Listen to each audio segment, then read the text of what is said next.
రాజైన యెరోబాము ఇశ్రాయేలులకు రాజుగా ఉన్నాడు.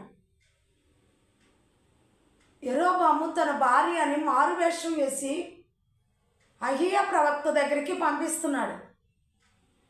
అహీయా ప్రవక్త దగ్గరికి వస్తూ ఉండగా యెరోబాము భార్య గుమ్మములోకి రాకముందే వృద్ధుడైన అహీయా ప్రవక్త కండ్లు కానరాని వాడుగా ఉండగా దేవుడు అతనితో మాట్లాడి, యెరోబాము భార్య మారువేషం వేసుకుని వస్తుంది.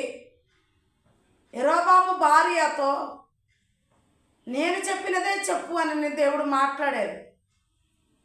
యెరోబాము భార్య లోపలికి రాక క్రితమే, ఇదిగో యెరోబాము భార్యవైనా నీవు లోపలికి రా అని యెరోబాము భార్య అని లోపలికి రమ్మని పిలిచి, ఇదిగో నీవు వచ్చిన పని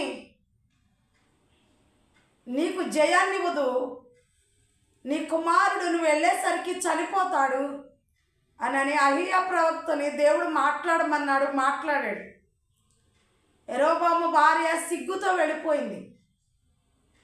దేవుని దగ్గరకు వచ్చేటప్పుడు, దేవుని ప్రవక్తలతో మాట్లాడేటప్పుడు కపటమైన మనస్సుతో ఉండొద్దు, యథార్థమైన మనస్సుతో, యథార్థమైన మనస్సు నీకు ఉండాలి, పరిశుద్ధంగా ఉండాలి. నీ పూర్ణ హృదయంతో, నీ పూర్ణ ఆత్మతో నీ దేవుడైన యెహోవాని సేవించవలెనని దేవుని ఆజ్ఞ అయి ఉంటే మారువేషం వేసుకుని వస్తుంది.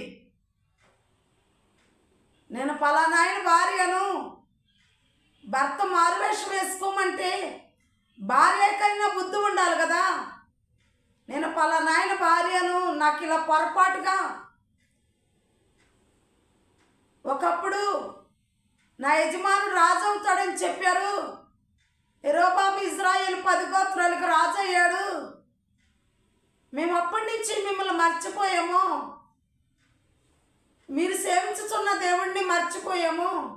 ఆ ఇశ్రాయేలు దేవుణ్ణి ఆరాధించటానికి మేము వెనకంజ వేసాము, మమ్మల్ని క్షమించు అని మారువేషంతో రాకుండా ఉండి దేవుని దగ్గరకు వచ్చినట్లయితే దేవుడు పాపమును ఒప్పుకుని వాడిని కనికరింపబడతారు, కనికరాన్ని పొందుకుంటారు. పాపాన్ని ఒప్పుకోకుండా కప్పుకుంటూ మారువేషంతో వస్తుంది.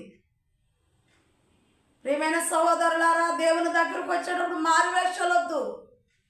హృదయపూర్వకంగా నీ పాపాన్ని నువ్వు ఒప్పుకో.